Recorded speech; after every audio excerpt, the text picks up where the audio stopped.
श्री स्वामी समर्थ। बडोदाच्या राजाने स्वामींना नेण्याचा प्रयत्न केला।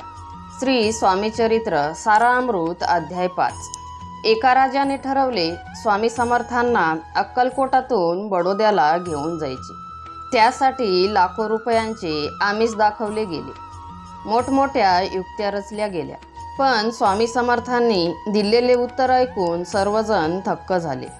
नेमके काय घडले, चला जाणून घेऊया अध्याय 5 मधील ही अद्भुत कथा। तर मित्रांनो, व्हिडिओ शेवटपर्यंत नक्कीच ऐका। जय जय रघुवीर समर्थ। तर स्वामी भक्तांनो, श्री स्वामी चरित्र सारामृताच्या 5व्या अध्यायात आपले स्वागत आहे। स्वामी समर्थांचे स्मरण हे गंगाजलापेक्षाही अधिक पवित्र आहे। त्यांच्या नामस्मरणाने पाप, दुःख आणि दारिद्र्य दूर होते। जे भक्त श्रद्धेने स्वामी चरित्र ऐकतात त्यांच्या जीवनात आध्यात्मिक परिवर्तन घडते। मागील अध्यायात आपण पाहिले की स्वामी समर्थांनी निंदक संन्यासांचा अहंकार कसा मोडला। आता या अध्यायात आपण पाहणार आहोत की एका शक्तिशाली राजाने स्वामी समर्थांना आपल्या राज्यात आणण्याचा प्रयत्न कसा केला। अक्कलकोटात स्वामी समर्थांचा महिमा दिवसेंदिवस वाढत होता। दूरदूरच्या प्रदेशातून लोक त्यांच्या दर्शनासाठी येत होते। गरीब, श्रीमंत, राजे, सरदार, व्यापारी, शेतकरी सर्वच स्वामींच्या चरणी नतमस्तक होत होते। त्या काळी बडोद्याचे राज्यकर्ते मल्हारराव होते। त्यांनी स्वामी समर्थांच्या कीर्तीबद्दल अनेक गोष्टी ऐकल्या होत्या। त्यांच्या मनात एक विचार आला, असे महान संत जर आपल्या बडोदा नगरीत आले तर आपल्या राज्याचे भाग्य उजळेल। एके दिवशी त्यांनी दरबार भरवला। सर्व दिवाण, सरदार आणि मानकरी उपस्थित होते। राजाने घोषणा केली, जो कोणी स्वामी समर्थांना अक्कलकोटातून बडोद्याला घेऊन येईल त्याला आम्ही मोठे इनाम देऊ, भरपूर धन, मान, सन्मान आणि जहागीरही देऊ। संपूर्ण दरबार शांत झाला, कारण सर्वांना माहिती होते की स्वामी समर्थांना कोणत्याही लोभाने किंवा आग्रहाने हलवणे अशक्य आहे। तेव्हा तात्यासाहेब नावाचे एक चतुर सरदार पुढे आले।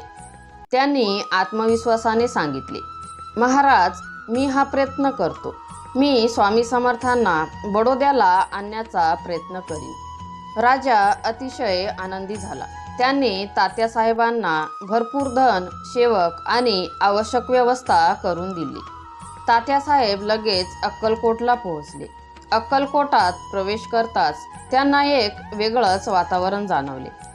संपूर्ण नगरात भक्तीचा सुगंध पसरला होता। प्रत्येक घरातून स्वामी समर्थांचे नाव ऐकू येत होते। तात्यासाहेबांनी स्वामी समर्थांचे दर्शन घेतले। त्यांच्या तेजस्वी स्वरूपाने ते प्रभावित झाले, पण त्यांचे उद्दिष्ट वेगळे होते।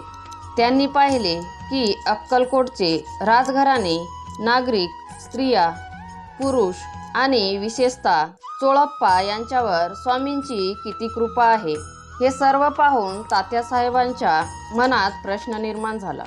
या सर्व भक्तांच्या प्रेमातून स्वामींना बाहेर कसे काढायचे? मग त्यांनी विविध युक्त्या सुरू केल्या।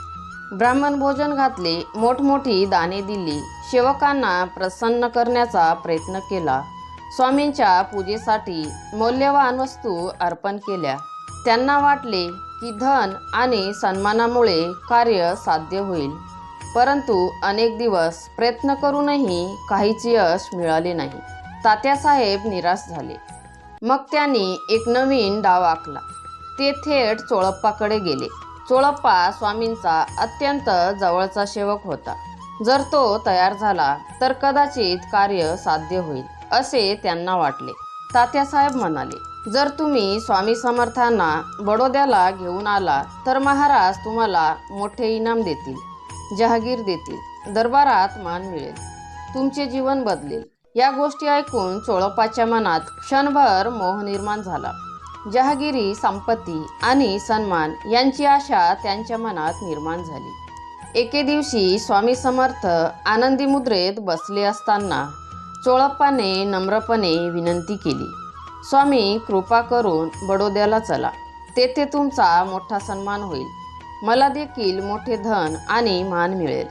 चोळप्पाचे बोलणे ऐकून स्वामी समर्थ मंद स्मित हास्य करू लागले, कारण त्यांना सर्व गोष्टी आधीच माहिती होत्या.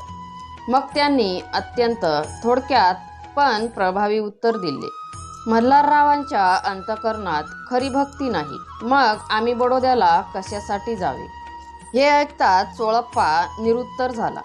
स्वामी समर्थांनी स्पष्ट केले की त्यांना धन, सन्मान किंवा राजवैभवाची आवश्यकता नाही. त्यांना फक्त भक्ती हवी आहे. भक्तांनो, या अध्यायातून आपल्याला एक महान संदेश मिळतो. परमेश्वराला विकत घेता येत नाही. त्यांना संपत्ती, सत्ता किंवा प्रतिष्ठेने बांधता येत नाही. जिथे निस्वार्थ प्रेम, श्रद्धा आणि भक्ती असते, तिथेच स्वामी समर्थांचे वास्तव्य असते.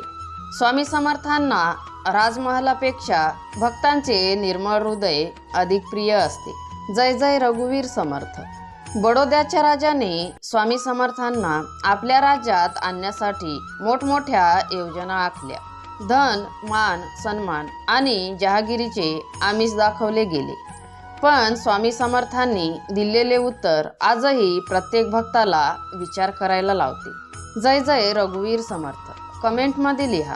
व्हिडिओ आवडला असेल तर लाईक करा आणि स्वामी समर्थांच्या पुढील अध्यायासाठी चॅनलला सबस्क्राईब करा. हा व्हिडिओ इतर स्वामी भक्तांपर्यंत नक्की शेअर करा. स्वामी समर्थांचा आशीर्वाद सतत तुमच्यावर राहो, अशी स्वामीचरणी प्रार्थना करते. श्री स्वामी समर्थ.